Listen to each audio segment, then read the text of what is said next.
Миний өнөөдрийн та бүхэнд танилцуулах зүйл бол юу вэ гэхээр энэ тогтоолоор ингэдэг болсон, тэгдэг болсон гэдэг асуудал руу яахгүй. Ерөн зүгээр сүүлийн 4 жилийн хугацаанд бидэнд ямар өөрчлөлт ирвэ? Одоо ер нь яах вэ те? Юун дээр анхаарах вэ? Одоо ер нь цаашдаа ер нь хаашаа явах юм бэ гэдгийг одоо ярилцахаар ингэ бэлдсэн юм аа. За жишээч. Олон улсад энэ юу манай улс хаана. Тэгэхээр бид нэг даатгал гэхэр нэг имлэг болгоны за одоо манайх яаж ин хэмжлэх юм бол манай орлого одоо яах бол гэдэг зүйлийн тухай ерөөсөө ярихгүй. Бид нар чи бүгдээрээ л нэг л улсын 3.5 сая хүний гэл урт наслуулах гал ажиллаж байгаа нэг салбарын хүмүүс шүү дээ. За тэгээд тэрийгээ бид нар бол үндсэндээ ингээ аваад үзэхээр бол хүн амын эрүүл мэндийн хэрэгцээ гэдэг ойлголт байгаа. Хүн ам чи ямар үйлчлэг хэрэгцээ байгаа. Одоо ингээд ялч өвчлөл өндөр байна гэдэг чинь тодорхой эрүүл мэндийн эрсдэл байгаад байгаа учраас хүмүүс өвчлөөд байна. Тэрийг нь цаг тухайд нь эмчлэх шаардлага байгаад байна бид нар. Эмчлэхгүй бол бид нар яаж бүр хүндрээд байна. Магадгүй амь насанд хүрч тийм. Тэгэхээр тийм учраас бид нарт тусламж үйлчлэгээ үзүүлэгчөө юу эрүүл мэндийн байгууллага гэдэг зүйл хэрэгтэй болж байна. Тэгэхээр эрүүл мэндийн байгууллагууд бол өнөөдөр та бүхэн ингээд цуглардсан байна. Өөрөөр хэлбэл тэр хүн амын нэг эрэлт хэрэгцээ байгаад шүү. Өвчний эрэлт хэрэгцээ. Тэрийг нь ханган нийлүүлж байгаа нь эрүүл мэндийн байгууллага. За мэдээж энэ үйл ажиллагаа өөрөө тасалдаад байна тийм. Энэ үйл ажиллагаа өөрөө зардалтай учраас тэрийг нь санхүүжилтийн тогтолцоо өөрөө санхүүжүүлдэг. За мэдээж энэ дэр цахим систем, эм хангамжийн систем, хүний нөөцийн систем, засаглал гэдэр гэсэн иймэрхүү элементүүд байдаг. Тэгэхээр бид нар зөндөө ярьсан тийм. Манай улс бол эмчийнхаа тоогоор их юм байлээ. Эмнэлгийнхаа тоогоор их юм байлээ гэж яриалаад гинэ. Тэгээд ер нь манай үр дүн ер нь ямар байгаа юм бэ гэдгийг тэр ингээд хараа. Тэгээд энийг ерөнхийдөө энэ бүх нийтийн эрүүл мэндийн хамралт гэдэг ийм үзүүлэлтээр дэлхийн нийтээр хэмждэг. За мэдээж өөр чухал үзүүлэлтүүд байгаа. Гэхдээ хамгийн гол үзүүлэлт бол энэ комплекс гэж байгаа. Өөрөөр хэлбэл бүх нийтийн хамралт гэдэг үзүүлэлтээр хэмждэг. Энэ дотор хоёр шалгуур үзүүлэлт байдаг. Эхний шалгуур үзүүлэлт нь нийт шаардлагатай үйлчилгээний хамралт гэж байна. Тэгэхээр та нар ингээл аягүй олон эмнэлэгтэй юм байна. Одоо ингээд гадны хүн ингээд хэлж ийн гэж зүгээр хэдүүл төсөөлөө л та. Та нар юм аягүй гоё эмнэлэгтэй юм байна. За аягүй гоё олон хүний нөөцтэй юм байна. Тэгээ үр дүн чи хаана байгаа гэдэг асуулт гарч ирж байгаа биз. Тэгээд энийг ингээд дөрвөн бүлэг үзүүлэлтээр хэмждэг. Тэгэхээр тэрэн дотор нөхөн өрчгөн тусламж хийж чадах ямар байгаа юм. Нөгөөх нь халдварт өвчний тусламж үйлчлэгээний чадах чи ямар байгаа юм. Халдварт тус өвчнийг чи тусламж үйлчлэгээ дээр нэмээд тусламж үйлчлэгээний хамралт одоо чадахгүй индекс гэж байгаа. Энгийний хэлбэл. За ингээд одоо хэдүүлээ энэ царгаад хэцүү юм байна. Нөгөөх нь дээр юм байна. Тийм царгаад. Тэгэхээр ингээд та бүхэн харах юм бол энгийнээр хэлбэл энэ дунд сургуульд бид нар нэг юм хичээл дээрээ онц гарсан уу муу гарсан уу гэж нэг үнэлдэг байсан юм тест. Тэгээд олон хичээлүүдийн дунджаар тий үнэлдэг тий. Тэгэхээр тэрэн шиг ийм үзүүлэлт юм бэл. Ерөөс арифметик дунджаар боддог. Тэгэхээр нөхөн өрчгөнд чадах нь бол манад ямар байна гэхээр боломжийг. Ер нь 80-аас дээш боломжийн гэж үнэлж байгаа. За манай улс 2021 оны үнэлгээгээр 65 оноотой байгаа. Нийт одоо хичээлүүдийн дундаж гэсэн үг энгийнээр хэлбэл тий. Тэгэхээр эн чинь бол тэр график дээр та харах юм бол тэр хамгийн баруун талынх нь харах юм бол 80-аас дээш болцоод байгаа ногоорцсон байгаа. Ногоон, тод ногоон гэсэн. Тод ногоон байх юм бол тусламж үйлчлэгээний хамралт нь сайн байна. Өөрөөр хэлбэл энгийнээр хэлбэл хүн ам нь эрүүл мэндийн ямар нэгэн асуудал ороход яг хэрэгцээтэй үйлчлэгээгээ асуудал авчирч гэсэн үг. За ингээд аваад. Тэгвэл энэ уртлах нь болохоор сүүлийн 20 жилийн өөрчлөлтийг хэлээд байна. Энэ нэг юм анх муу сурдаг байсан сайжирч. Тэр нь хаанах илүү сайжирсан байна. Энэ уртлын сайжралтын өөрчлөлтийн хөв.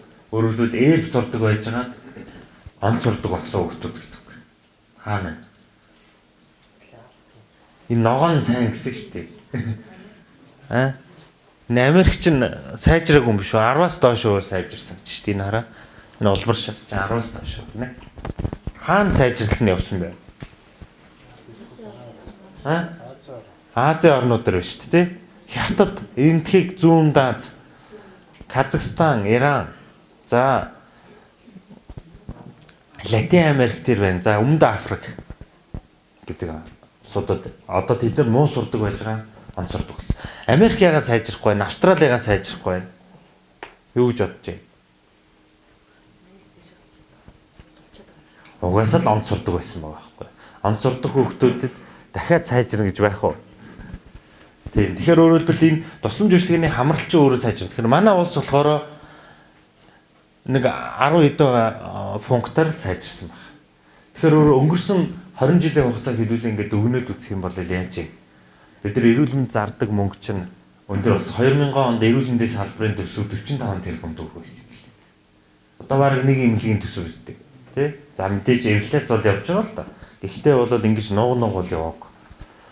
Өнөөдөр 3 их найдын төсөвтэй байгаа эрүүл мэндийн салбар. Ингээ аваад үзэхээр бол 45 чинь 3 их найд болсон байна. За яг 10 жил дунджаар нэг 100% инфляцтай байсан. Ингээд бодоход энэ чинь хэд дахин нэмэгдсэн байгаа шүү дээ, тий. За хүний нөөцийн тоо өдр бол нэлээд сайн өссөн. А тэгсэн хэрнээ тусламж үйлчлэгийн үндсэн үзүүлэлтүүд чинь тийм сайн сайжрахгүй байгаад байгаа. Тэгэхээр бид нар тусламж үйлчлэгээ хүргэж байгаа тогтолцоо тэрийг нь үр дүнг нь тооцож байгаа тогтолцоо чи өөрөө үр дүнтэй байж чадахгүй байна гэдэг чинь нотлохоо нэнд байгаа байхгүй. За тэгээ манайх ямар хичээл дээр муу сураад байгаа юм бэ гэдэг чинь одоо ингээд хоёрхан л үзүүлэлт байгаа. Нөхөн өрчгүүд дээр бол гайгүй. Манайх чи нөгөө их хүүхд чухал гэсээр байгаад айгүй хийшээ анхаарахад явцсан. За нөгөө талд нь болохоор эмнэлгээ нэмэх хэвээр эмнэлэг бариач гэсээр байгаа баахны эмнэлгээ нэмээд авсан. 1990 онд одоо эмнэлгийн орны тоо өндөр байж байгаа үе шаттай буурсан. Тэгээ 2009 онд хамгийн намд цэгт ирсэн байдаг. Эргээгээд 2010-аас 2020 хооронд буцаад 2 дахин орныхоо тоог нэмсэн. Тэгээ одоо та хэд ингэ бодож байгаа бах. Одоо ингэ сонгон монгонд орохоор хүний нөөц нь олдохгүй юм. Хаана тэр хүний нөөц нь байгаад гэдэг юм те. Одоо анхан шатан зурвалт ихээр тэгдэг бах бид нар. Энэ нөгөө тэр их хүний нөөцтэйгээд байдаг ерөөс эмч олдохгүй байна гэдэг. Тэгээ манай улсын гол асуудал нь юу юм бэ гэхээр стандартын бус эмнэлгүүдтэй юм бэл.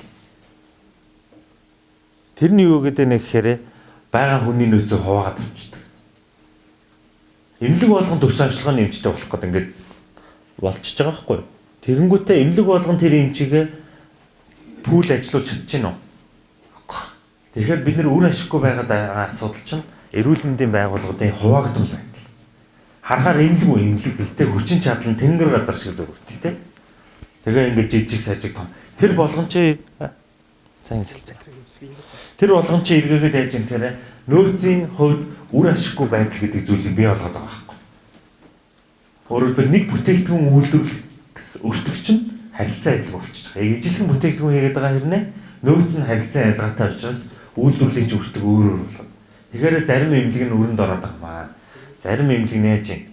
Үр ашигтай дансандаа мөнгөтэй яваад байгаа. Тэ? Ижилхэн ажил хийдэг хэрнээ. Тэр энэ болгоны чинь шалтгаан зардал байгаа даа. Зардлын шалтгаан өөрөө юу юм бэ гэхээр зохисгүй нөөцийн хуваарь гэж үздэг. Тэгэхээр бол иймэрхүү зүйл байна. За яг ингээд нөхөрчгөө бол сайн байна. Нөөцийн үзүүлэлтүүд бид нар сайн байна. Одоо гол нь бид нар нэгдэж нийлж нөөцөө ширж үр ашигтай ажиллах шаардлага байгаа. Одоо гол хоёр том асуудал нь халдварт өвчний илрүүлэг эмчилгээ. Нөгөөх нь халдварт тос өвчний илрүүлэг хяналтын асуудал. За одоо энэ хоёр өвчин дээр л хоошоо хэдүүлээ сайн ярилцсан. Одоо яагаад бид нар энэ хоёр дээр анхаарахгүй бол одоо бид нар орон нэмэх тухай тий одоо шинэ хүн дид үсгүй аппаратгүйгээс болоод ч юм уу одоо нэг эмгүүгээс болоод одоо нэг гадны шалтгаан биш үү. Одоо бид нар яаж байгаа тусламж үйлчлэгээгээ байгаа нөөцөө зөв ажилуулах тухай ойлголт байгаа. Энийгээ зөв ажилуулж цааш нь явуулчих. Чадах юм бол бидэд боломж байгаа. За одоо энэ олон улс төр ингээд аваад үзэхээр өвчлийн дарамт гэдэг юм үзүүлэлт байгаа. Тэгэхээр өвчлийн дарамт гэдэг үзүүлэлт нь юу вэ гэхээр тухайн улсын эрүүл мэндийн систем ард иргэдэд ямар өвчин дарамт учруулад байна гэж. Тэгэхээр та бүхэн харах юм бол тэр 1990 онд тэр улбар шар бараг 50% байсан байгаа. Халдварт өвчний дарамт маш өндөр байсан.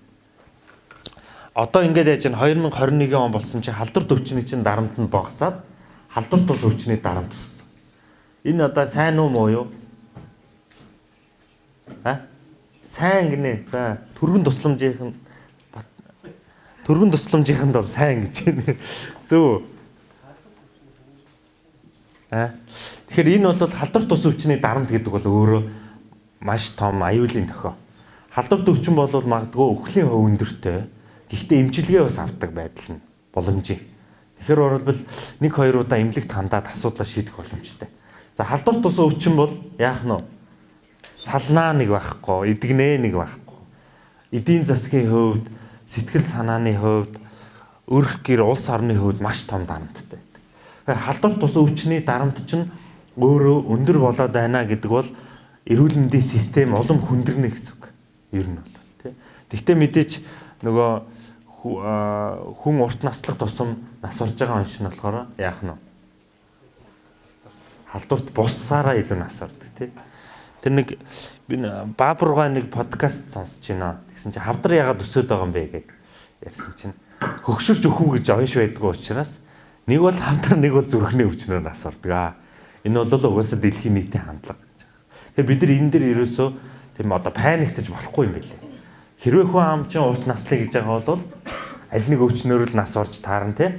Тэгэхээр бол аль өвчин манай улсын одоо гол эрсдэл байна гэдгийг бид нар харж агаад тэрэндээ зориулж эрүүл мэндийн системээр төлөвлөх тухай асуудал билээ ерөөс тий. Тэрээс тэг болгож бол бид нар чадахгүй. Угаасаа л биологийн процесс нь угаасаа тодорхой эцэг хүрээл нас ордог гэх юм л тий. Бүтцтэй юмыг бид нар одоо бүгднгийн одоо эрүүл байлгах бол боломжгүй. Гэхдээ тийм учраас бол харин чанартай дундаж наслах гэдэг юм ойлголт одоо орчин үед бий болоод байна. Тэр нэг зүгээр нэг юм ямар тааш нэг юм амь зогоогоо амьдруулаад заа нэг 80 үргэлжлээ шүү гэдэг тухай биш. Нөгөө хүн чинь өөрөө чанартайгаа хин нэгнээс хамааралтай бус те санхүүгийн дарамтгүй одоо сэтгэл санаанаа доктортой л урт наслуулах нь одоо зорилго юм байна гэдэг ийм хандлага руу ерөнхийдөө бол яваад байгаа юм байна дэлхийн нийт бол тий. За тэгэхээр бол нөгөө талдаа нэг анхаарах асуудал нь халдварт тус өвчний чинь дарамт өсөх тусам санхүүгийн дарамт нь маш өндөр болдог. Ерөөс хамгийн гол тулгамсаа асуудал. Одоо хэдүүлээ хавдраар аваад үзье. Чихрийн шижийн өвчнөр аваад үзье. Хамгийн өндөр дарамттай өвчнүүд. Санхүүгийн маш өндөр дарамттай. Нэг удаа асуудлаа ерөөсөө шийдвэрлэх боломжгүй, тийм ээ. Тэгэхээр бол ерөнхийдөө бол энэ халдварт тус өвчин өсөд байна гэдэг чинь нөгөө талдаа санхүүгийн хувьд маш том хүндрэл рүү чирж идэг. Эрүүл мэндийн даатгалын сан чинь хүндрэн. Эрүүл мэндийн даатгалын сан чинь өөрөө юунаас бүрдэж чинь гэхээр эргээл хов хүний карма цалингаас л татаж авч байгаа шүү дээ татвар. Эргээгээл өрх гэр эдийн засаг дээр эргээгээ дарамт орж ирж байдаг. Тэм учраас энэ халдварт тус өвчнийг бид нэр ингээл сайн хяналтанд оруулахгүй бүрэн эмчлэхгүй яваалах юм бол яах нь вэ? Улам л зардал нь хүндрээд байна. Тэгэхээр өнөөдөр түр эхний 2 слайд дээр хэдүүлээ ярьлаа. Бид нар ийм байгаад тахт яагаад архаг өвчнийг үзэн ядаад байгаа юм бэ гэж. Тэ? Та тийм бодол төрсөн үү? Төрсөн? Хэн төрсөн? Сая нэг хэлсэн сэтгэлийн сонсъё. Хэн бэ? Зүгээр зоригтой хэлээ ш. Та чи сургалтанд сууж байгаа ш тий. Хуралд сууж байгаа биш. Тэ уур амьсгалаа жоохон өөрчил хүмүүсээ. Тэ? Тэгэхээр юу вэ гэхээр халдварт тус өвчнийг хэвдүүлэн эмчлэх хэлбэр чи өөр үр дүнгүй гэдгийг нь дэлхийн нийт одоохтой. Одоо сүрээ хүртэл хэвдүүлэх болчиход байна шүү дээ. Дэлхийн нийт чинь. Одоо та хардаа одоо халдвартай эмнэлэг, халдвартай сүм байна уу? Байна. Байна тий. Одоо юуны аймагуудын халдвартай. Одоо нөгөө ерөнхийдөө одоо амьдралын чанар сайжрах, ариутгах халдваргууд за дээр нэмээд манай давхлаажуулалт те эдгэргээл манай энэ системүүд сайн ажиллахын хэрээр халдварт өвчнгийн хэвтэнгийн орон эргээгээд ашигладаггүй болоод байгаа байхгүй. Тэ? За одоо архаг өвчнүүдэд та хэд ингэ хараад үзье. Одоо бид нар ингээд архаг өвчин ч өөрөө нэг удаа эмчлэгдэхгүйгээ бид нар яриад байна шүү дээ. Тэгсэн хэрнээ яагаад бид нар нийт хэвтэнгийнхаа 50%-ийг хэвтүүлж эмчлээд идэв юм бэ? Архаг өвчнийг. Одоо даатгалаас хэвтэн зарж байгаа мөнгөний чинь 50% нь архаг өвчин байхгүй. Бараг 60 орчим төгсөж байгаа. Тэгэхээр өөрөөр хэлбэл бид нар нөгөө тухайн өвчнийг эмчлэхдээ хамгийн үр дүн багтаа аргыг нь сонгож эмчлээд байгаа байхгүй. Одоо та даралт хэсэг өвчнийг бид нар зөндөө их жишээ авч ярьж ирсэн тийм анх тэгс даралт хэсэг өвчин. Дөрөв ярьлаа ш. Тэр нэг удаа эмчлэгдэх үү? Үгүй тий. Тэрний эмчилгээнийх нь гол арга нь юу вэ?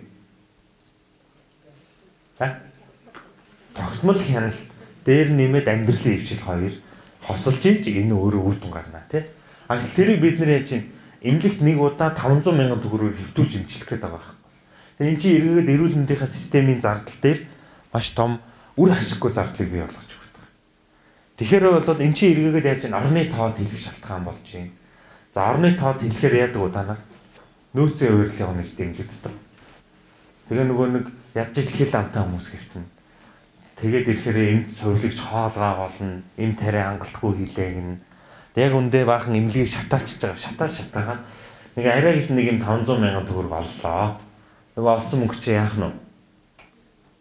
Бүгдээрээ зардлуулаа гараа авчихна. Тэгэхээр та тэр үйлчлэгийг үзүүлснээрээ яах нь вэ? Хожоотой юм байх нь вэ? Байхгүй. Эмнэлэг зүйн үр дүндээ байх уу? Эмнэлэг зүйн нөгөө хүний асуудлыг шийдэж чадах уу? Чадахгүй. Тэгэхээр өөрөөр хэлбэл бид нар ийм бодлогыг л одоо зөв болгоё гэдээ ингэ яваад байгаа байхгүй юу? Энд чинь угаасаа л дэлхийн нийтээр байдаг энэ эмнэлэгт шаардлагагүй хөлтийн төвшин гэдэг бүр том үзүүлэлт байгаа шүү дээ. Тэр нөгөө дэлхийн банкны нэг хурал дээр бүх улсуудын шаардлагагүй хөлтийн асуудлаар ингээд улс орны юмнуудаа ярьдаг байхгүй юу? Тэгсэн чинь Вьетнамыг ярьж байна.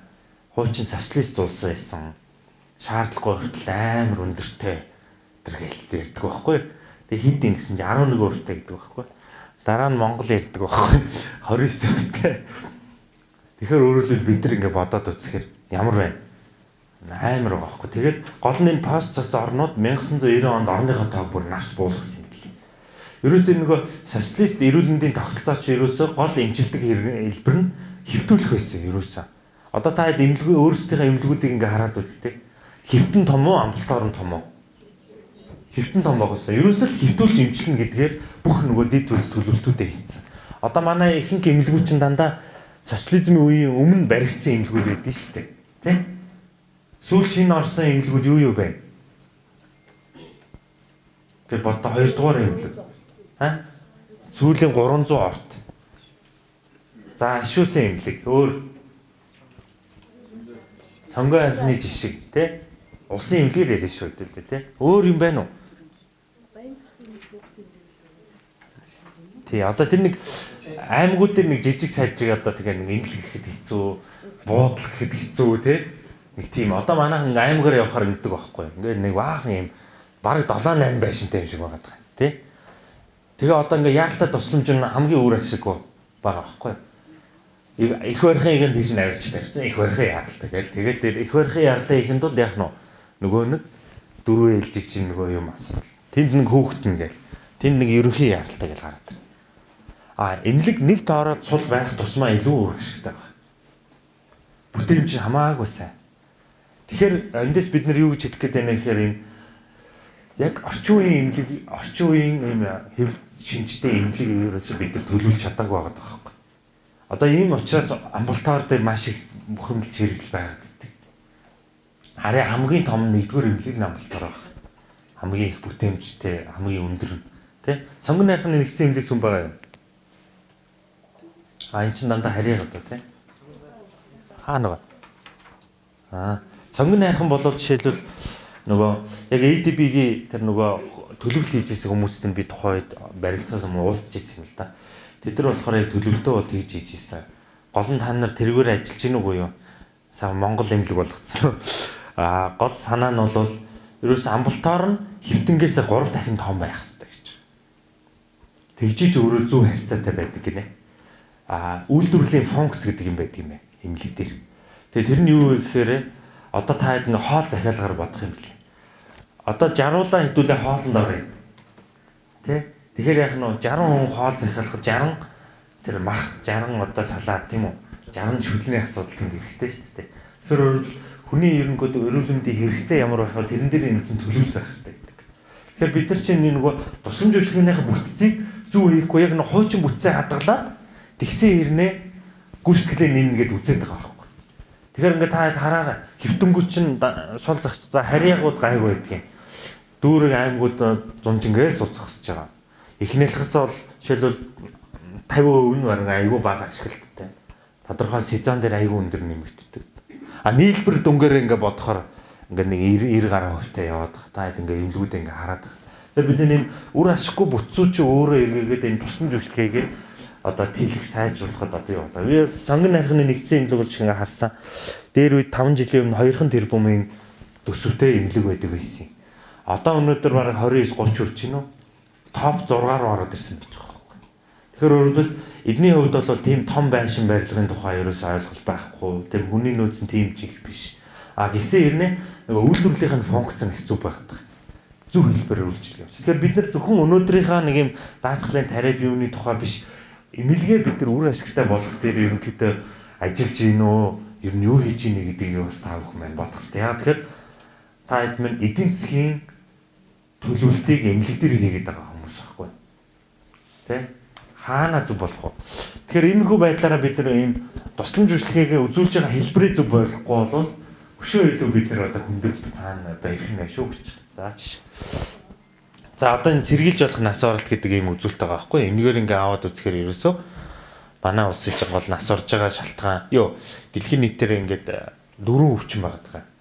Хавдар, чихрийн шижин, харуулж чигдээс нөгөөдг нь уушгины архаг бүгэлэл гэсэн 4 өвчнөөр хэрвээ тухайн улсад хүн амьдраад жирийн одоо хөгшин насандаа биш гэж байгаа. 30-аас 70 наснда өвчлөх юм бол нас орох магадлал гэж.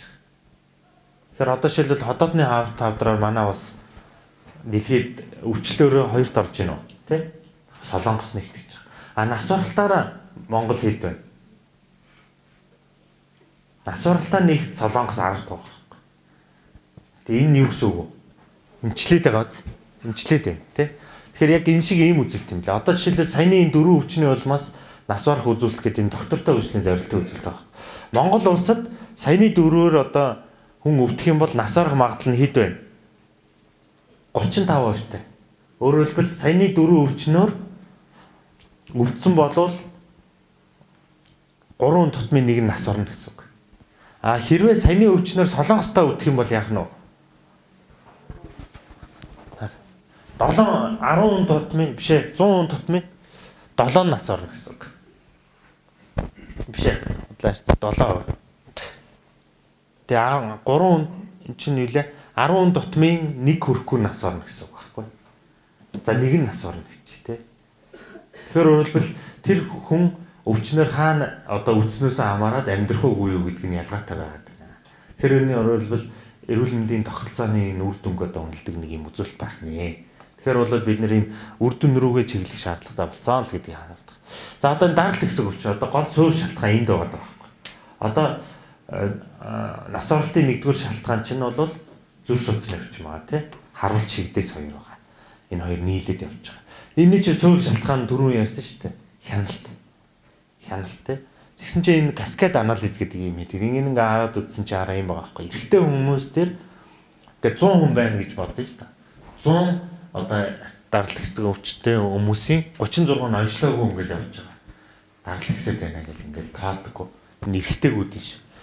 Тэгээд даралт нь ихсчих ерөөс эмчилгээ хийдэггүй 18%. За тэнгууд энэ хараа нэг за ойролцоогоор нэг 50 орчим мөн болохоор нэг ямар ч байсан энэ уугаад байгаа. 19% нь яг бүрэн хяналтанд орсон буюу эмийн уугаа даралтанд тогтворчсон гэсэн үг. Энийг бид нар хяналтанд орсон гэж хэлээд байгаа. 27% нь болохоор яаж юм эмээ уусан ч даралт нь буухгүй байгаа. Уул нь уугаалгаа хөрх. Тэгээ эмчилгээнд давхрахгүй байгаа шүү дээ. Энэ хоёр бол яаж юм? Юусе эмнэлэгт ирэхгүй байгаа, тоохгүй байгаа. Тэгээ энэ хүмүүс яадаг вэ гэхээр одоо та ингээд тусламж үйлчлэгээний юм нас оролтон дээр харахаар эрэгтэй нь илүү өндөр орж ирээд байгаа. Эмнэлгийн тусламж үйлчлэгэн дээр эрэгтэй нь бага байгаа гэдэг. Тэгэхээр өөрөлдөө тусламж авахгүй байж байгаа эцсийн шат руу илүү эрэгтэй нэрдэг. Тэгээ тэрний чинь одоо суурь шалтгаан. Бид нар яагаад одоо артерийн даралт хэсэг өвчнийг анхан шат руу хийгээд анхан шатыг хяндаг болгох гээд анхан шатыг чангалаад шалгуур үзүүлэлт болгоод яваад байгаа хэрэг ерөөсөө энэ шалтгаан байхгүй. Одоо энэ бараг 60 орчим хувь чинь юу ч хийхгүй байж байгаа харваад төрөөд ирж байгаа байхгүй. Жишээлбэл өдөлөө тооцоо бодож үзье л та. За одоо манай даралтны имээр жишээ яваад үзье. Өрхийн имлэг рүү очино. Өрхийн имлэгийн нэг удаагийн үйлчлэгийг 50000 төгрөг гэж тооцсон дундчаар. За тэгээд нэг амлотипийн чи 30 хоногийн хэд байдаг лээ? Норцын хөтөлбөрөөр зөв 8500 байдаг баха. Сарын хэрэглэн тий 30 хоног. За боли 20,000 төгрөг гэж бодъё заяа. 20,000 төгрөг. Тэгэхээр 25,000 төгрөгөөр сар болгон хийв. За бүтэн жилээр бодоод үзвэл 25-ыг 10-аар хөвжүүлэх 200, за 300,000 төгрөг. Тэгвэл нэг хүнийг энэ нэг нөхрийг та хэд нэг удаа даралт хэсгээр нь онш хуургаад эмнэлэг твтүүлчлээ. Хэдэн төгрөг олох вэ? 500,000 төгрөг болно. Нөгөө хүний асуудал шийдэгдэхгүй. Шийдэгдэхгүй. Тэгэхээр үр дүнтэй арга гэдэг нь энэ хүнийг тогтвол эмийг уулгаж хянах тухай яриад. Ингээд байх юм бол яах нь хүндэглүүд нь өөрөө буруу байна. Тэм учраас бид нэр ийшээ аюу шахаад байгаа байхгүй анх шатруу. Энийг бид нар тэр одоо даралт хэсэг хүчтэй тэр тооцоод өссөн чинь даралтны юмудаг, зүрхний юмудаг 200,000 хүн байгаа байхгүй 200 хэдэн мянга. Чихрийн шижингийн юмудаг 53,000 хүн байгаа. Эдгээр чинь энэ гурав чинь нийлээд яах нь вэ? Энэ харуул чигдээс хүндрэлүүдийг чинь одоо тэр суур шалтгаан тэр байна. Тэгсэн хэрнээ 50% энэ дээр орохгүй байгаад байна. Тийм учраас энэ хэлсэг рүү илүү явж. Эмэгтэй нь болохоор хамаагүй арчаатай байдаг байхгүй одоо ингээ хараа. 60% ингээ ерөөс ингээ эмнэлгээр яваад эмээ угаал яваад байгаа. За тэн дотор оншоо мэдгүй 23%, эмчилгээ хийхгүй байгаа 13% байна. Тэгтээ бас тийм хангалттай биш. Тэгэхээр энэ болгоноос л бид нар ингээд тухайн тусламж үйлчлэгийг бид зөв эмчилдэг болох шаардлага байна л гэж одоо хэлээд байна. Тэгэхээр яагаад одоо энэ оншийн бүлгийг ингээд өөрчлөөд бууруулаад өдөрлөө шилжүүлээд амбалтаар гэдэг яагаад та нар тэр булгаа түрүүн ярьлаа шүү дээ. Хяналтын багцаа одоо сайжруулаад гэдэг шалтгаан чи энэ байхгүй. Энэ хараа энэ нөхдүүд чинь одоо дийлэн онш нь хяналтаар явах хэрэгтэй хүмүүс байгаа даа шүү дээ. Дангаа цанхан шат хянаг ээхгүй байхгүй. Лавлгаач хянах хэрэгтэй. Гэтэл дандаа шинэ өвчнөний хойноос яваад байна гэдэг чи эдвэрийг хэлээд байгаа байхгүй. Энэ даралт хэсэгтэй өвчтэй юм байна уу? Тэг гол масс чи уул ингээ харьцаагаар бодвол хяналтын чи багц нь уул 70-80% байхаар байгаа гэдэг. Гэтэл шинэ өвчин илрүүлэх үйлчлэгүүд нь 94% таа байгаа. Амбалтаар тэр тий. Тэгэхээр чин за тэгээд одоо манай хавдар дээр гарч байгаа одоо нэг асуудал өндөр өвчтөр. Нөгөө хяналтын үйлчлэг нь өвчнөө өчртэйгээ холцохороо яг шинэ оншийн өвлөрүүлдэг дээр мөнгө нь багтаад байна гэдэг асуудал юм гэдэг яригтаа. Тэн дунд гэхдээ баг зардалтай хяналтын өвчнөө өчрөөр яваад байгаа байхгүй. Тэгэхээр энэ бүх хэмлэг дээр байгаа асуудал. Бүгдээрээ энийг анханаас нь зөв кодлдог болох анхаарах хэрэгтэй. Яг тэрийг бид нар судлаа үзсэн чинь тэр диспансерын хяналт ингээд 1990 оны нэг журам байна. Тэр энэс хамаг төвөгч хэрэгэл болж байгаа юм байл. Хяналтыг бүртгэх нь аягүй төвөгтэй. Өвчнөө өчр хийх нь хэлбэрхаа. Тэгэхээр ерөөсөө олон юм хийжсэнээс шууд шинэ өвчнгээ кодлч нь амар тий. Яг авах мөнгөнд үн адилхан шүү дээ. Нэг тийм ялгараад байх юм байхгүй. Тэгэхээр ерөнхийдөө бол бид нар энийг одооноос зөв кодлдог болох шаардлага байна. Ингэж бид нар яг хүнээ зөв хяналтанд оруулаад хин хяналтандаа явж хин явахгүй байна гэдгийг бид нар байж авахгүй бол нэг л ийм үзлэг хийгээд байдаг тий харуул чигдээс нөгөө нэг хүндрэлүүд нь ерөөсө буухгүй л байгаа сте нэмэгтэй л байгаа сте тий. Тэгэхээр иймэрхүү байдлаар ийм систем өөр үр дүнг болоод байгаа учраас энийг бид нар зөв болохгүй л ингээд тариф төлбөрийн арга шатлал хоорондын уялдаануудыг хангаж өгч байгаа гэсэн. За яг хөө манай улсын хувьд бол бас нэг юм зовлон байна. Яг бид нар байгаа мөнгөө ийм үр ашигтай болох гэдээ ажиллаж байгаа. Гэхдээ яг эрүүл мэндэд зарцуулж байгаа мөнгө бол тийм хангалттай их биш байна. Тэгэхээр бид нар чинь жилдээ нэг $206 зардаг юм. Нэг хүн амда. Нөгөө нэг амар цалин малин авдаг, нөгөө нэг айхтар том системүүд чинь ингээ харахаар нэг хүндээ $2,700 зардаг. Америк хэдийг зардаг лээ мэдэх үү? Манайх чинь Америктэй л амар харьцуулаад байдаг шүү дээ үүсдэг тий. Олгоо авах $68,000 авдаг юм байна. Гэтэл манайх 600,000-аар авч ийн гэдэргээд нэг тийм пост үзсэн. Америк хэдийг зардаг вэ? $17,000 зардаг шүү дээ нэг хүндээ. Манай улсын GDP хэдлээ нэг хүн авах нь $5,700. Тэгэхээр эндээс бид нар юу гэж хэлэх гээд байна гэхээр маш бага мөнгө зардаг. Тэгсэн хэрнээ маш их өндөр юм шаарддаг. Тэгэхээр бол яг энэ бол харьцангуй ойлголт. Өөрөөр хэлбэл Америкийн эмчнэр тэдэн доллар авч ин бид тэдэг авах хэрэгтэй гэдэг ойлголт. Энэ угаас боломжгүй зүйл байхгүй. Зүгээр бид нар ер нь бол нэмэгдүүлэх хэрэгтэй. Ядаж тэр дундаж руу очих хэрэгтэй байхгүй. Дэлхийн дундаж. 980 байна шүү дээ. Тэ? Эрүүл мэнд зарж байгаа ч 980 байна. Одоо манайх чинь сүүл 100 байсан юм гоё. Гүйцэтгэлийн санхүүжилт ороод нөгөө энэ тэнд байсан мөнгө төгрөгөө татаж авчираад тусламжиндаа зарцуулдаг болоод одоо 200 206 дээр энэ 21 оны үндэсний тооцоонд юм байна. Энэ бол тэгээд одоо сүүлийн хот нь гарч байгаа бах. Тэгэхээр эндээс зүгээр хэлэх гээд байгаа санаа бол бидэнд бол ядаж дэлхийн дундаж дээр очиё. Дундаж дээр очихын тулд одоо бид нар хэд дахин нэмэх хэрэгтэй байна. 4 дахины асуудал. Гэхдээ энэ чинь аюул зовлонтой. Шууд 4 нэмээ гэхээр нэмчдэг асуудал шүү. Нэмсэн чинь эргээгээ та хэдийн татвар шинтгэл дээр л уцаад ачаанаа өрөөд ирдэг. Тэ? Тэгэхээр өөрөө энэ чинь өөрөө бас цаанаа эргээл хов хөний карман дээр ирдэг учраас энэ эдийн засгийн чинь өсөлттэй л өөрөө энэ өөрөө ингэж уйлдаж авдаг. Ийм зүйл байгаад байгаа маа. За чишвч. Одоо жоохон хурдлахгүй бол баахан яцсан уу. За одоо манай нөгөө бодлого чи юм байгаа шүү дээ. Тэгэхээр засгийн газрынхаа зардлыг ил нэмье гэдэг ба шүү дээ. Ядаж 12% хүргэчээ. Тэгээд энэ жил бол 9%-тай байгаа. Тэгээд бид нар 3%-аар ядаж хүргэчээ гэж байгаа.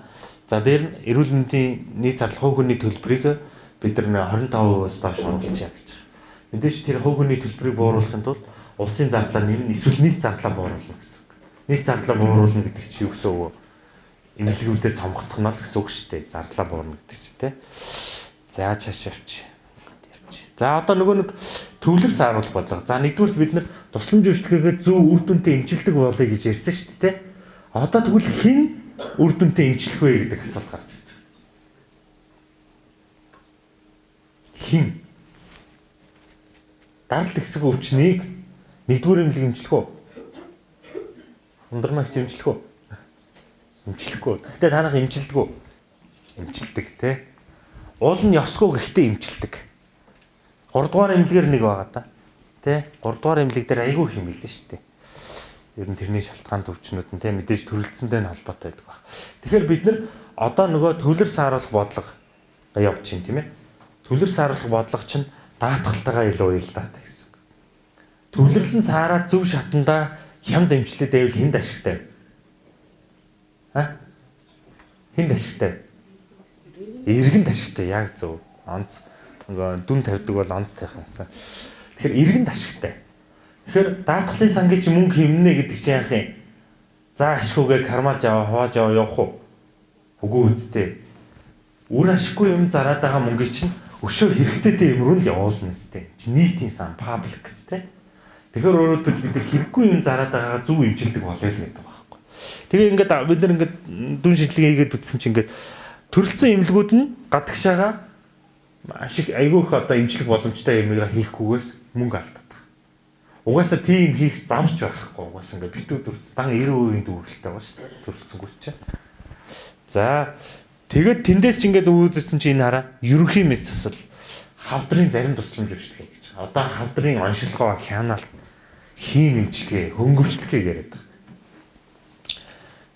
За тэгээд энэ ангиографаар хийдэг үйлчлэгээнүүд. Одоо сая бид нар баруун аймагуудаар явлаа. Ерөөсөө гол асуудал нь тэр зүрхний өвчнүүд байна. Тэгээд анги нь болохоор яаж ийнэ гэхээр ерөөсөө хитгэн газар байдаг. Гэхдээ нийт гүйцэтгэлийнх нь 95% нь Улаанбаатар хотод байдаг. Тэгэхээр чин зочмог үеийн анги бол яаж ийн? Магадгүй тусламж авч чадахгүй тэ? За магадгүй бүр болохгүй бол одоо юу гэдгийг хүчлийн бэрхшээлтэй болдог ч юм уу тэ? Тэгэхээр ийм асуудал байгаа байхгүй. Ингээд тэгш байдлын асуудлууд энэ үүсчихэж байгаа байхгүй. Тэгэхээр ийм тусламж үйлчлэгээ бид нар яг зөв газар төвлөрүүлэх шаардлага. Энэ шүд байна, онцлогоо шинжилгээ хийж гэх юм уу тиймэрхүү. За тэнгуут нэгдсэн эмнэлгүүдээр нь юу ирсэн гэхээр анхан шат чинь тэр чигээр гүгөөд аваад ирсэн. Ерөөсөө л анхан шатны оншоогоо зү манай дүүргийнхэн юмнуудаа ингээ хараад үзээрэй. Анализ хий гэж тэрийг хэлээд байгаа. Тэгээд энийг яагаад энэгээр яагаад ярилах гэдэг. Энийг ярьсан баа. Цалж хоорд. Энэгээр ярихаар нэг л тийм явхаа болчиход байгаа. За тэгэхээр одоо тэрийг нь бол энэ нэгдсэн эмнэлгүүдээс анхан шат руу бид нар буулгах шаардлагатай. Одоо бид нар анхан шатыг ажиллаа гэдэг үү гэж олон жил ярьлаа. Одоо ажлыг хийлээ л та. Тэгээ яриад мөнгөний нөгөөл байгаад байгаа байхгүй. Одоо яриад хийлэгдэг болгоё гэж байгаа байхгүй. Тэгэхээр сүүлийн 23 оноос хойш бол анхан шаттай их үзэж байгаа. Захин болголаа, юу хийдгийг мэдэж авлаа. Тэ? Юу хийдгийг мэдээд авсан чинь нөгөө нэг 95% гэдэг вакцин маань 68 руу ороод ирсэн шүү зарим вакцин. Гэх мэтлэн тийм. Яагаад одоо нөгөө вакцины хамгаалалт нь 90% байдаг хэрнээ вакцинаар сэргийлж болох өвчнөний хэвтэлтүүд байгаад байдаг вэ гэдгийг чинь тийм юмнууд нь гарч ирсэн. Тэгээ ерөнхийдөө манайх бол ингэдэг юм бил нөгөө 100 хамрах тустай хүн биш өөрийн төлөвлөгөөний хувийн хамралтаа яриад байдаг байсан юм бил. Одоо уул нь 100 хүүхдэд вакцин хийх хэрэгтэй. Тэгтэл миний төлөвлөгөө бол 80 хамралтын хувьд хийх гэдгээр ингэж яваад олон жил явцсан юм байна лээ. Энэ маш олон салбаруудад байгаа. Ганц анхан шатны вакцины тухай яриаг. Та хэдийн гаргадаг маш олон үзүүлэлтүүд одоо бид нар орчин үеийн датан дээрээ суурилдаг ийм систем рүү орох шаардлага үүсчихэд байгаа шүү. Тэрийг бас та бодорой. Ингээд доош нь ингээд буулга яагч. Инхээр нэгдүгээр системийн хувьд өөр ашигтай иргэндээ маш их ач холбогдолтой. Эмнэлгүүдийг нь зохих шатныхаа үйлчлэгийг хийсний төлөө санхүүжилт нь оновчтой байлгая л гэдэг. За жишээвч. Одоо жоохон хурдлнаа. За тэгээ нийт тусламж үйлчлэгээний ийм ачаал хуваалцах байдлыг ингээ харьцуулж үзэхгүй. Энэ 23 оны 1 сараас хойш. За тэр чирнэлийн ягаан нь болохоор хөнгөлтэй ийм авч байгаа тоо. Ингээ ойролцоогоор нэг 200-аас 300 мянган хүн сар болгон ийм авдаг. За тэр нөгөө доор нэг үзэн ядаад байдаг сувллууд хөрх. Сувллууд ч нэг тохиолдолд нэг их байдгүй шүү дээ. Тий яг хоо нэг 6900 ойролцоогоор сард байдаг. За тэр улаан нь юу вэ? Эмнэлгийн тусламж үйлчилгээ. Ногоон нь болохоор анхан шатны тусламж үйлчилгээ. Тэгэхээр нөгөө гурвалжингаар яриул яах нь вэ? Анхан шат чинь их байх хэвээр, тий? Одоо энэ хоёр яаж вэ? Анхан шат эмнэлгийн тусламж үйлчилгээ хоёр ижилхэн байгаад байна. Уул нь одоо анхан шат гэхдээ өссөн байгааз 615 мянган тусламж үйлчилгээ сардаа үзүүлдэг байсан бол одоо сүүлд 10 сард бол сая 118 мянга болсон байна. Өөрөөр хэлбэл тэнд бол өөрчлөлт байна. Гэхдээ анхан шат ингээд бараг 40 орчим хувиар өсчөөд байхад лавлгаа яага буурахгүй байна вэ? Лавлгаа чи яг тэр ингээд масса хадгалаа яваад байна шүү дээ, тэ. Тэгэхээр энэ тохиолдолд давхардлын асуудал ярьж. Анхан шатаач авах чинь лавлгаагаа ч авсан хിവэрэ байгаа тийм.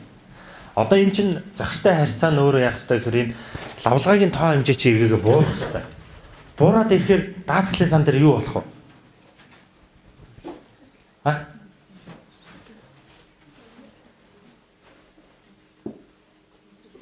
Хэмнэлт үүснэ үстэй. Хэмнэлт үүсгээр яах вэ? Тариф үүснэ. Тэгэхээр тусламжийнхаа тоог нэмэх тусам танаа тариф үүсэхгүй. Ерөөс энэ хамаарлыг та ах маань сайн ойлгоосэй гэж хүсье. Бидэнд 100 төгрөгл байгаа байхгүй юу? 100 төгрөгний чинь үржүүрийн том маань юу вэ? Өртгийг үржих нь тоо хэмжээ, тий? Тарифыг үржих нь тоо хэмжээ. 5-ыг үржих нь 20 гэсэн үг. Эхлээд бид нар 5-аа нэмэх шаардлага байгаа даа, тий? Цалин өсөөд байна. Чанартайхан юм авчмаар байна. Орчин нөхцөлөө сайжруулчмаар байна. Гэтэл тоо хэмжээ нь өсөөд байхаар яах нь вэ? 100 төгрөг чинь тогтмол байгаа үед бид нар яах юм? Тариф хөтлөгчдөг болчихж байгаа байхгүй. Тэгээд зардлаа нөхөхийн тулд яаж юм? Тоогоо нэмэхээс өөр аргагүй болчихсон. Тэгэхээр уул ногтой болоод бид нар тэр анхан шатныхны өвчнүүдийн доош нь явуулаад тэргүүрээ тариф нэмэх юм дандаа юм бодлого хийдэг байхгүй юу? Тэгэл гүйцэтгэлээ харахаар тоо хэмжээ нь өсчихдөг. Ерөөсөө юм зовлонтой. Тэгэхээр одоо та энэ жил тэр бид нар бүсээ чангална гэдэг юм хийж ш. Тэгтээ тэр нь юу гэхээр дөрөв батчмын дараа ирсэн. Үр төлбөрөө бид нар төлөх гээд байна. Нэг л их юм цаасан дээр мөнгөтэй хүмүүс л байгаа даа сте та. Тэгээд нэг аваад байгаа юм байхгүй. Тэгэл нөгөө өрнөөс өрний хооронд гэдэг шиг. Тэгэхээр бид нар байгаа мөнгөндөө яг тогтож ажиллаж сурья. Гэхдээ тэр нь хүний амь настай холбоотой асуудлуудыг тусдаа авч үзье гэж. Тэгэхээр яаж вэ? Зочмог төлөвлөгөөт гэдгийг ялгаад авчиж. Энэ хэсэг бол гүйцэтгэлээрээ. Өнгөрсөн хугацаанд бол архаг өвчний чинь гүйцэтгэл илүү өссөн байгаа тээ. Яг анхан шатны хангалттай гүйцэтгэл хийхгүй байгаа учраас сайн ажиллахгүй байгаа учраас хэвтэх хүн болоод алдаж байгаа байхгүй. Тэгэл өө хэвтээ тэгье. Тэгээ эмнэлэгч гэсэн нэг хэдэн төгрөг болоод авъя. Иргэн ч гэсэн гэж. Тэнгүүд яг зочмог төлөвлөгөөт тэр чинь өсөлт ерөөс байхгүй байгаа байхгүй. Бид нар ингээ хавдрыг яриад байгаа боловч яг үндэл тэгэл хавдар судлалын үндэсний төв дээр л голон төвлөрөл нь байгаад байгаа. Тэгээ нэг эмнэлэг нь махигаад бас нийт хэрэгцээгээ ерөөс хангаж чадахгүй байхгүй. Тэ? Тэгэхээр ийм асуудал байна. төвлөрөл гэдэг юм чи өөрөө эргээгээд тусламж үйлчлэгийн гэж үр дүн нөлөөлөл. Тэгэхээр уул нь иймэрхүү байдлаар бид нэгээд зөв зохистой шатлал руу буулгая. Тэгэхээр ахаг өвчин дээр хязгаартай байя гэж. Та хэд минь тэрийг сайн ойлгоо. Ингээд ирэхээр эх хонд бид нар энэ жил үр төлбөр төлж байгаа 300 тэрбум төгрөгийн орон зай гарч иж байгаа. Тэгэхээр тэр 300 тэрбумаар бид нар юу хийх боломжтой вэ? Юу хийх лээ? Яа тарифа нэмэх гээд байгаа байхгүй юу? Тэгэхээр тусламж үйлчлэгийг зөв хэлбэртэй болгохоор тариф ч өөрөө юу. Тэнгүүд манайх ч нөгөө үнийн дүнгийг хараад байдаг байхгүй юу? Одоо ингээ 3 дугаар хэмжлэгийг харахаар баахан нэг 30 сая 40 сая баахан тарихны баахан нислэлттэй тий. Тэгээ тэр нь ерөөсөө бараг 99% шууд хэрэгсэл болоод буцаагаар авчихна. Харахаар л их мөнгө аваад байгаа юм шиг. Тэгээ магадгүй гоё санагдах байх л та тий. Тэгэл гоё өндөр дүнтэй нэг хэмжлэгчээр гоё санагдах болох. Гэхдээ эсвэргээр ханган нийлүүлэхээс өндөр дүнтэй нэхэмжлэггүй зөрж орж ирнэ. Амбулаторын тусламж чинь яадаг вэ гэхээр хамгийн гол нь та үндсэн цалингаараа тэр ажлыг хийдэг. Тэгээд ашигын маржинтай. Тэгтэл та шинжилгээ рүү их амар яваад идэг. Шинжилгээ чинь ашигын маржин байхгүй шүү дээ. Яг бараг зарим нь алдагдaltaй байгаа да. Одоо 2 сарын тушаал нэмэхээр нэг жоохон янзлагдах байх. Илүү зардалтай.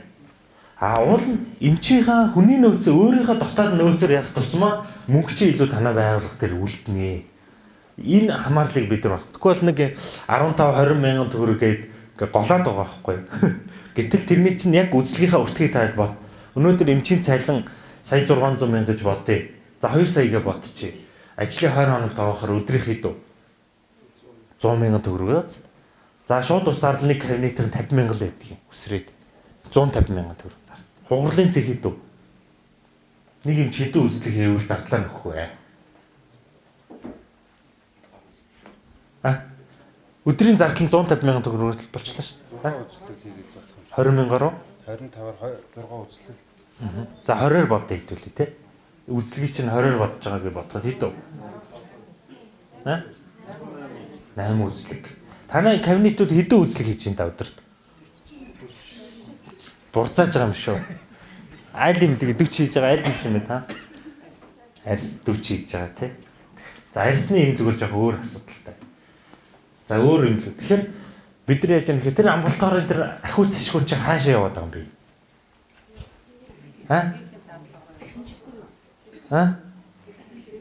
Гэхдээ шинжилгээтэй мөргөн шүү дээ. Зүгээр амбулаторын тэр эмчийн үзэлгээс олсон ахиуц ашиг хаашаа явж байна вэ? Имийн зар. Хэвтэнгийн имийн зар. Яг зөв та ханахлаа. Сүхбаатар дүү ирээд нь. Зөв сайн байна. Онцгой. Тэгэхээр ерөөсөө нөгөө олсон эмчийн энэ тал үр ашиггүй зардал руу яваад байна. Архаг өвчин рүү ч явчихж байгаа. Архаг руу явж байгаа шүү. Тэгэхээр тэрий чинь тэрнээсээ болоод өөрөөр хэлбэл ингээд нэг нь ажиллаад байдаг, нэг нь ингээд ягаад дундаасаа нэг өсдөгчгүй хөгждөгчгүй нэг юм яваад байгаа юм. Тэгэхээр энэ тал дээрээ илүү их одоо бид нар ажиллах хэрэгтэй байна. Уул нь энийг сургалтаар өмнө зөндөөл ярьсан, зөндөөл хэлээд байдаг. Гэхдээ яг юм ажил хэрэг болох дээр нэг л тийм болчихгүй байх шиг байгаад байна, тий. Тэгээ бас одоо нөгөө тасгууд нь ч гэсэн тэрийг ингээд бүтцээ хадгалах гал ингээд тэн дээрээ ингээд уягтаад байдаг нэг юм байгаад байна. Тэр эн чинь энэ төр албат. За ингээд бид нар төлөв сааруулах төлөвлөгөө гаргасан. За одоо энэ нэгэн тийм тусламж үйлчлэгээ байна. Бид нар нэг 18 сая тусламж үйлчлэгээ санхүүжил өгч ин жилдээ. 18 сая. Хэдэн сая хүнтэй лээ? 3.5.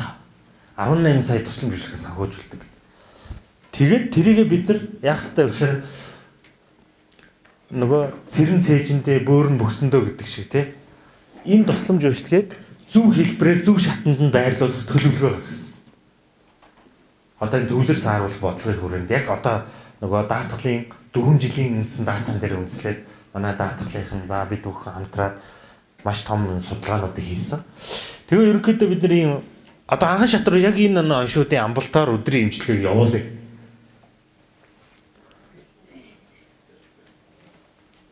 Явуулъя гэдэг юм. Тэгээ 3.7 сая тохиолдол шууд доошоо буухаар байгаа.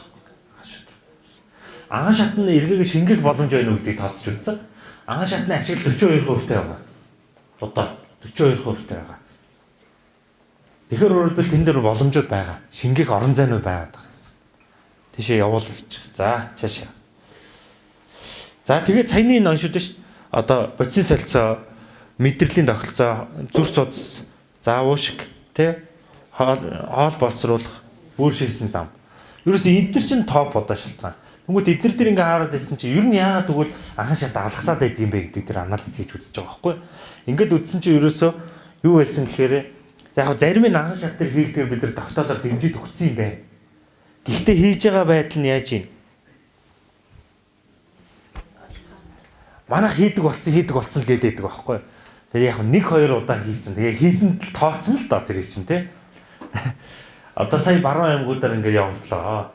Тэгэхээр яг ингээ ярьж байгаа байхгүй. Манайх тэрийг хийдэг болсон. Яг датаг нь харахаар 1 2 3 4. Яг уу хийж байгаа нь сайн. Гэхдээ тэр бол төвлөрлийг сааруулах хэмжээнд хүчтэй нөлөө үзүүлэх үс биш байгаа тань. Тэ? Энийг бид нар яаж олшруулах вэ гэдэг ийм одоо бодлого хэрэгтэй. За чашивч. За тэгвэл яагаад гол нь зүгээр үзлэгийн асуудал байгаа тань. Дээр нь тэгвэл дээшээ яваад байгаа тэр шинжилгээнд дэр ялчгүй зөрүү байгаа шүү дээ. Одоо жишээлбэл хэдүүл бодолтой. Чихрийн шижин өдөрдмжээр анхан шат хянана гэж. Анхан шат хянана гэж. Гэхдээ чихрийн шижин хянахад юу хэрэгтэй? Хамгийн гол шинжилгээ нь юу? 3 сарын дундаж үзэх хэрэгтэй тий? Өөх тас үзэх хэрэгтэй. Тэр нь байна уу гэхээр байхгүй. Алаг цаг. Тэгэхээр чи яаж чихрийн шижин хянах вэ? Тэгэл эцсийн дүндээ яаж хянах вэ? Өрхөөр очоо имээ бичүүлээд ирлээ гэдэг. Нөгөөдөг чинь нөгөө им бичих үйлчлэгээ хийж байгаа. Тэгээд өрхийнхэн өөрөөсөө уурлаад байгаа. Та нар бидний бичээч гэж бодоо юу гээл те. Угаасаа л бичээ чинь төвшөнд очичоод байгаа байхгүй юу. Тусламж нь өөрөө цогц иргэнийхээ хэрэгцээг хангахгүй байгаа те. Тэгвэл энэний шин шалтгаан ингээ бодсон чинь энэ оншуудаар лавлгаагаас 510,000 тохиолдолд 118 тэрбум төгрөг санхүүжил авсан байгаа. Өөрөөр хэлбэл заах боли 50% нь яг жоохон хүндрэл байсан гэж бодъё. Одоо 50% нь анхан шатандаа хэрвээ хийлгдсэн болвол яах нь бид бариад авах боломж байна. Гэхдээ шалтгаан нь шинжилгээ байна. Шинжилгээг нь аваад үзсэн чинь 12 тэрбум төгрөгийн шинжилгээний асуудал байна. Тэгэхээр ингээд бид нар 2023-4 оны 9 сарын 14 дугаар тогтоолоор шинжилгээг сорьц тээвэрлэхийг санхүүжилт өгдөг болгоцсон. Тэгэхээр өөрөөр хэлбэл анхан шат чихрийн шижинтэй хүнийг хянахад 3 сарын дундаж хэрэгтэй. Гэхдээ өөрөө аппараттай байх шаардлагагүй. Шууд одоо юу гэдгийг дүүргийн эмнэлэг рүүгээ шууд илгээгээл дүүргийн эмнэлэг нь цаг авах ш тэр анхан шатны шинжилгээ хийж өгвөл мөнгөө даатгалаас авах бололцоо нэгээд өгсөн байна. Гэхдээ энэний мэдээлэл ерөөс хангалтгүй бай, гүйцэтгэх хийхгүй байна. Хоёр юм боломж гарна. Нэг нь анхан чадахгүйгээр лавлгаагаар хийлгүүлээ юм аач. За дараа нь лавлгаа дээр хүртээмжгүй байгаа шинжилгээнүүдийг хоорондоо ширлээ хийлгэчихье. Тэ одоо хавдар дээр CT-ний асуудал яриад байгаа. Жишээлбэл тэ. За одоо эмх судлалын шинжилгээ яг тэрний нэг хэсэг болж орчиж байгаа байхгүй. Тэгэхгүй болохоор тусламжийнхаа мөнгнөөсөө цаашаа өгнө гэхээр өгөх нэг өгөхгүй бай тэгээ хойшлуулад байгаа учраас тухай бүрэн санхүүжүүлэг болгоод өгч байгаа тэ. Тэр ийм боломжуудыг бид хэлсэн. Өөрөөр хэлбэл төвлөрөл сааруулахыг тарифын бодлогуудаар бүхэл талтанд дэмжиж өгöd байгаа байхгүй. За жишээвч. За тэнгууд анхан шат дээр хийгдээгүй ч гэсэн оншин анхан шатны шинжилгээний тоонууд гэж. Тэр бодисын салцааны юмыг харсан чинь нөгөө глюкоз ч юм уу үстэй. Глюкоз, холестерин, кератинин. Эхо. За яг энэ хоёр бол бамбай учраас лавлгаар явах нь зүйтэй бах тий одоохондоо бол. За дараа нь мэдрэлийн тогтолцооны өвчин дээр глюкоз, кератинин, хитавэ, холестерин тий. За нөгөөд энэ мэдрэл дээр одоо глюкоз юу хийж яваа юм тий. За одоо энэ хардаа. За энэ уушиг дээр яг чихамар хоолой юм бас яваад байна тий. За энэ нөгөө зүрх судасны тогтолцооны өвчин глюкоз, холестерин, кератинин, хитавэ, шүлтлэг фосфат. За хоол боловсруулалтууд дээр эхо, глюкоз, кератинин. Эндээс ингээд давтагдаад байна уу? Хэдэн шинжилгээ давтагдаад байгаа юм. Тэр энийг нь л бид нар ингээд хангалттай сайн хийгээд байвал анхан шатан дээр чинь нөөцийг бололцоо байна. Тэгэхгүй болохоор одоо манай эмнэлгүүдийн хандлага сүултээ юу гэдэг бүх юм хийдэг л эмнэлэг болох гэдэг байгаа байхгүй. Ерөөсөө л тийм ерөөсөө. Тэрийг чиглэх юм, энийг чиглэх юм, тийм чиглэл аавна, ийм чиглэл аавна. Бүгдээрээ ингээд тус тусдаа ингээд бие дааж хөгжгөө бүгдээрээ л нэг юм бүх юм хийдэг л болох гэдэг. Тэгэхээр тэр нь бол бүгдээрээ бүх юм хийх боломжгүй. Тэр ерөөсөө боломжгүй. Тийм төлөвлөгөө хийж байгаа бол танаа эмнэлэг дампуур. А тийм систем дотроо гол үүрэг хариуцлага юу, манай давуу тал юу юм? манай зах зээлийн онцлог юу юм гэдгийг таньж мэдчихийж төлөвлөлтүүд хийх хэрэгтэй тий. За чашивч. За энэ түрүү ярьсан юм байна тий. За тэгээд энийг аймагуд руу хаашаа буух юм бэ гэдэр гэдэг юм тооцоонууд хийсэн байхгүй. Тэгсэн чинь хамгийн өндөр нөлөө нь Баян Зүрх дүүрэг байна. Одоо дүүрэг гэсэн. Баян Зүрх дүүргийн эмнэлгүүдээр ирж байгаа анхан шатны тусламжийн тоо хэд өндөр байна гэж. 561 мянга. Баян Зүрх дүүрэг. Баян Зүрх эрүүл мэндийн төв байгаа. Тэгэхээр өөрөлдвөл анхан шатны юу тэгэхээр Баян Зүрх дээр өрхүүд нь сайнгүй байна гэдгийг бас давхар хэлээд байгаа. Тэгэхээр одоо бид ийшээ шилжүүл. За аймагуудыг аваад үзэхээр нэг уцаач. Үүр ханга ховд 2 дээр одоо аймаг дүүргийнх нь эмнэлэг нь анхан шатны юм түлхүү хийж байна гэсэн. Тэгээд тэмдэр дээр анхан шат руу нөхшөөсөө буулгах хэрэгтэй гэсэн. За хүн амдаа харьцуулбал тэр багнуур магнуур бас өндөрлөн тий. За жишээч. За дээр нь нэмээд нөгөө одоо бид нар чинь нөгөө юм тусламж үйлчлэгээний төлөвлөл яриад байгаа. DRG кодуудаа та хэд мэднэ тий. DRG кодын 2 дугаар орон юу хэлдэг вэ? Муу ундрна дагад муу тавилаа. Тийм. Шин тогтоол юм биш аа хуучныг яриад байна шүү дээ. За сайн байна тэгвэл. Аль шатлал гинэ. Тэгээ ер нь бол шатлал. Тэгтэйг бол нэршлэр бол үндсэн мэржил төрсэн мэржил гэж байгаа. 1 2 3 гэдэг. 1 2 дугаар оронг бол ер нь үндсэн мэржил. Буюу аймаг дүүрэг хийвэл зохих үйлчилгээ. Тэр үйлчилгээг тэ хот руу явуулж байгаа хувь мөнгөнд дүн харуулж байгаа юм. Тэгэхээр ингээд бид нар анализ хийгээд нийтдээ орон нутгийн харьяат иргэд 615 тэрбум төгрөгийн үйлчилгээг Улаанбаатар хот дээр авч байгаа байхгүй. 615 тэрбум. Тэгэхдээ ерөнхийдөө бол 311-ийг өөрөө хийх боломжтой үндсэн мэргэжлийн тусламж байна. Тэгээ өнөөдөр аймагуд нь юу хийж байна? 50% алдчихад 50% нь юу вэ? Анхан шатны юм голдуу хийгээд за дээр нь олгоо зүс төрөх их байх хүүхэд. Гол юмнууд нь ингээд явчихад тэгэнгүүт яаж юм гэхээр эдгээр хаана хийж байгаа? Төрөлцсөн эмнэлгүүдээр хийж байгаа. Одоо том 5 эмнэлгүүд чинь 60% нь үндсэн мэргэжлийн тусламж байна шүү дээ. Өндөр байгааз. Харахаар ингээ гоё нэгдүгээр эмнэлэг боловч яах нь вэ? Тусламж нь үндсэн мэргэжил яваад байгаа байхгүй юу? Гэтэ энэ хүмүүсийн буруу биш. Хинийч буруу биш. Зүгээр энийг бид нар системийн хувьд одоо засах зөв залруулъя л гэж байгаа. Энийг даатгалын санхүүжилтийн бодлоо дэмжиж явах хэрэгтэй гэдэг юм. Одоо ингээ төвлөр сааруулна гэдэг гэхээр аймагуд яадаг гэхээр өвдөгний үе солимоор байна гэдэг байхгүй юу? Тэр тэдний зорилт мөн үү? Дүүргийнхэн бас анхаарч хэлмээр байна. Дүүргийнхэн ч гэсэн амар нарийн хагалгаа явуул бас томоо. Гэхдээ 1 2 бол хийж болно л та тий. Гэхдээ яг хийх ёстой юм эхлээ хийх хэрэгтэй. Ерөөсөө. Инээжил дээр бодлогоор дэмжиж байгаа. Үндсэн мэргэжлийн тусламжийг үндсэн мэргэжлийн байгууллага үзүүлвэл тарифын дэмжлэгтэй байгаа шүү дээ. Тэрийг ер нь ойлгож байгаа юу хүмүүсээ? Тэрийг ер нь ойлгодгүй юм байна гэж би бодоод гэж. Одоо тэр аншин бүлгийн чинь тариф юм 3 баг байгаа шүү дээ. 6 баг байгаа шүү дээ. Хэрвээ та нар аймаг дүүргийн эмнэлэг байвал эхний 3 баг нь та нарт хамаатай. Тэ? Тэгээ код 1 2 байл бүр сайн. Тэгэх юм бол та нар тарифын дэмжлэгтэй хамтын төлбөр нь бага байгаа. Одоо төрөлцсөн дээр хэрвээ тэрийг хийх юм бол яах нь вэ? Даатгалаас төлөх нь бага, хамтын төлбөр нь өндөр байна. Одоо энийг өшөө өндөр болгох гэдэг. Тэгэхээр бүр үүдээс хойш хэдүүлийн энэ дэр нэг хилцүүлэг хийнэ гэж. За дүүргүүдийг аваад үзэхээр хараа. Дүүргүүд дээр бүр арай дэндүү болдог. Одоо алдаж байгаа дүүргийн эмнэлгүүдийн өөрөө хэлчих хэмээг алдаж байгаа хувь. Төрөлцсөн болон хувийн эмнэлэг рүү алдаж байгаа шүү. Багнуур 91% нь яваад гисэн байгаа байхгүй. Яг хөө гэхдээ энэ дэр багнуурын харьяатад хотод амьдраад байж бас болно. Тэ? За баахангай тэр ингээд харахаар хамгийн гайгүй нь хаанах байна? Баянгол Баян Зүрх тэ? За чичвч. За дээр нь дараа чинь төрөлцсөн эмнэлгүүдэд юу болж ийн вэ гэдэг асуудал байна. Тэгээ бид нар энэ нөгөө гадагшаа эмчилгээний асуудлаар судалгаа хийж байгаа байхгүй. Тэгээ яг хуу Монголд хийсэн нэг 2 судалгаа байна лээ. Гэхдээ айгүй бүдэг бодог юм байна лээ. Тэгээ энэ дээр одоо дахиад ажиллах гад одоо ажил хэсэг байгууллаганд ингээд явах чинь шинэ технологийн. Тэгээ ингээд харсан чинь нийтдээ нэг энэ 22 оны судалгаа хийсэн хаа Монгол банкны төлбөрийн тэнцэл дээр хийсэн судалгаа байна. Гадагшаа амжилттай дээр ойролцоогоор 225 тэрбум төгрөгийг бид нар гадагшаа алдчихж байгаа юм. Жилдээ. Энэ ихтэй яг бүртгэлтэй шүү дээ. Зүгээр аялын визээр яваад эмнэлгийг үзүүлснэг бол оруулаагүй гэсэн үг тий. Яг одоо эмнэлгийн тус.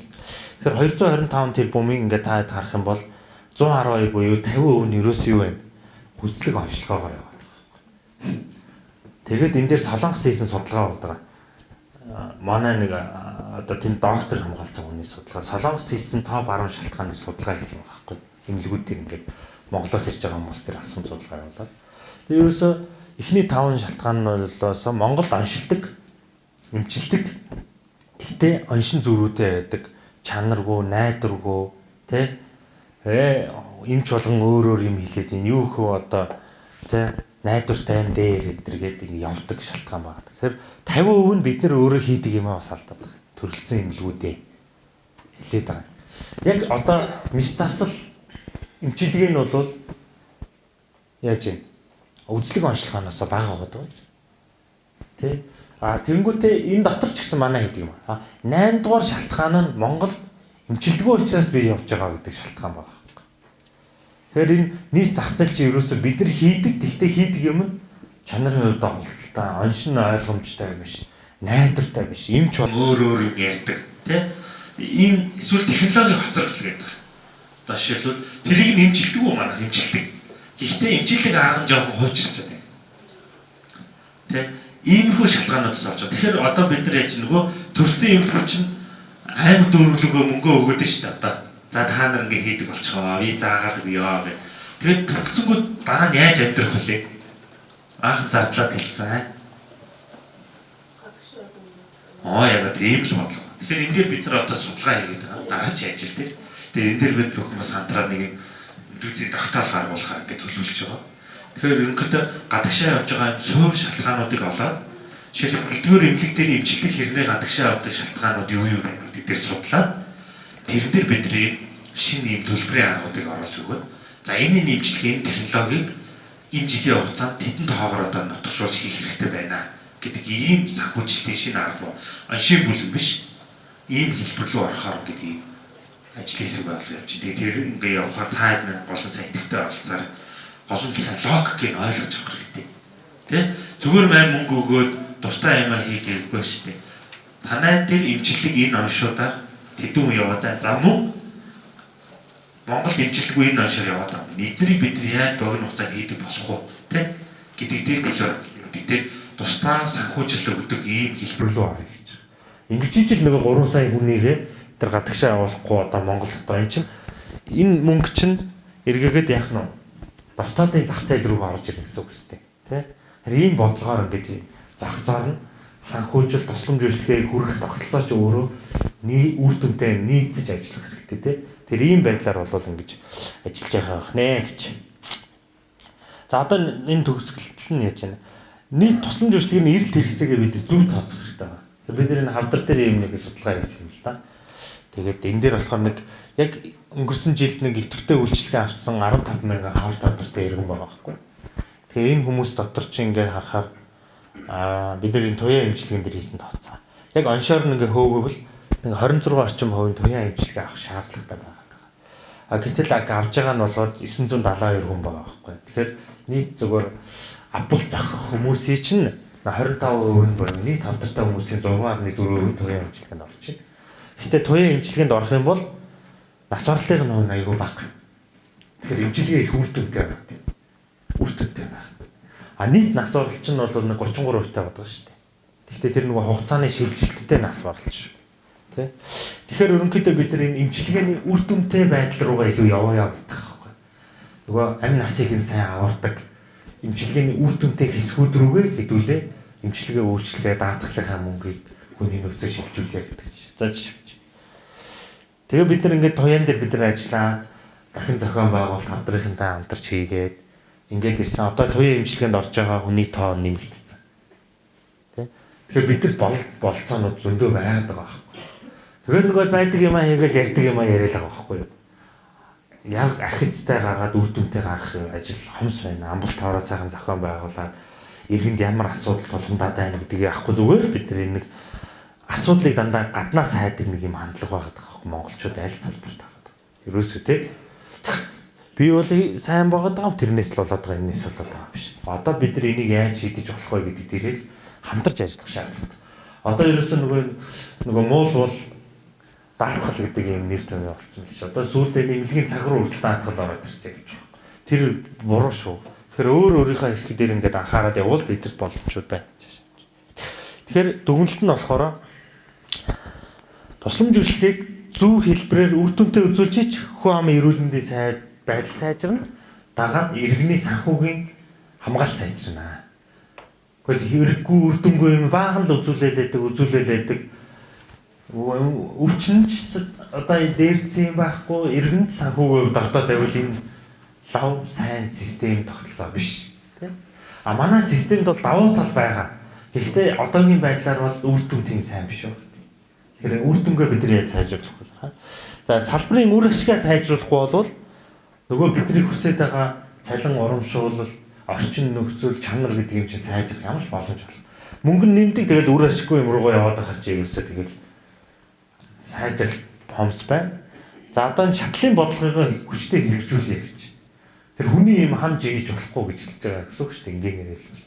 Өөрийнхөө хийх ёстой юмнуудыг хийгээд зөв төвшөнд нь оруулъя. Тэ? За дараа нь болохоор үр ашигыг сайжруулах нэг хэрэг нөгөө талдаа бид их усрын нэмэгдүүлэх тэр өшөө сайжруулах хэрэгтэй байна. Одоо даатгалын хувь хэмжээг нэмье. Төр хариуцах иргэдийнхаа татаасын дүнгийн өөрчлөе, аргачлалаа сайжруулъя. Ер нь энэ эрүүл мэндэд нөлөөлөд байгаа тэр хор хохирлоо бараа бүтээгдэхүүний татварыг ягаараа тэ улсын төсвөнд хурааж аваад боржур болгоод байгаа юм. Яагаад тэрийг бид нар эрүүл мэндийн эрхийг зарцуулж болохгүй байгаа ч гэдэг юм уу тэ. Иймэрхүү юм жоохон логикийн хувьд үр дүнтэй юм арга хэлбэрүүд рүү одоо бид нар ярихгүй бол дотроо л бид нар ингэж үзэлцээд байгаа байхгүй. Нөгөө хөрөхгүй байгаа мөнгөн дээр л хоорондоо маргалдаал хэрэгсэлтэй. А гэтэл бид нар түрүүн улс орнуудтай харьцуулж харлаа шүү дээ. Тэр нөгөө өндөр үр дүнтэй байгаад улс орнууд дээр чинь зарцуулж байгаа мөнгө нь өөр байна. А гэтэл чи байгаа нэг $200 дотроо чи их авлаа би их авлаа гэдэг. Тэгэл эцсийн дүндээ $200 бол бид нар хайрцаглагдсан шүү дээ. Ичнээ үнэ төлбөр төлөөд үйлчлэг авах боломж байгаа хэлээ. Хомс шүү дээ тий. Тэм учраас бид нар энийг харин нэг баг болоод хаана илүү дутуу давхардал үр ашиггүй зүйл байна. Тэр болгоныг нэвтрүүлэх замаар бид нар энэ үр дүнгээ сайжруулах шаардлагатай шүү. Тэгэхээр энийг л та хэд онцолж хэлгэсэн. За тэгэд одоо захин тогтолцоон дээр бол одоо яг манай төслийн хувьд яамтай хамтраад бас даатгалтай хамтран ажиллаж байгаа. Яг даатгал дээр захимжуулах юмнууд бол ерөнхийдөө бол нэлээд хийгдсэн. Одоо даатгалаас хамаарахгүй маш их юм байна. Тэгэхээр одоо тэр нөгөө 611 эмнэлгийн систем дээр өшөө яаж бүтээлч үр дүнтэй санхүүгийн системтэй нь уялдсан. Одоо энэ яриад байгаа юмнуудаа та хэд мэн өөрсдөө ингээд өөрсдөө хардаг болох хэрэгтэй байгаа байхгүй. Тэгэхгүй ингээд салангад энэ тентгийн баахан тоонууд л байгаа гэдэг. Тэгэхээр чинь шийдвэрээ бид нар зөв гаргаж чадахгүй болчихж байгаа байхгүй тий. Тэгэхээр эмнэлгийн системийг даатгалд хөгжлийн төвд тоо шивж өгдөг биш. Өөрөө ашиглаж өөрөө бодлого болсон шийдвэр гаргахтаа ашигладаг болох дээр анхаарах шаардлагатай байна. Тэр энэ чиглэл рүү ерөнхийдөө ажиллана гэж бодож байна. За баярлалаа.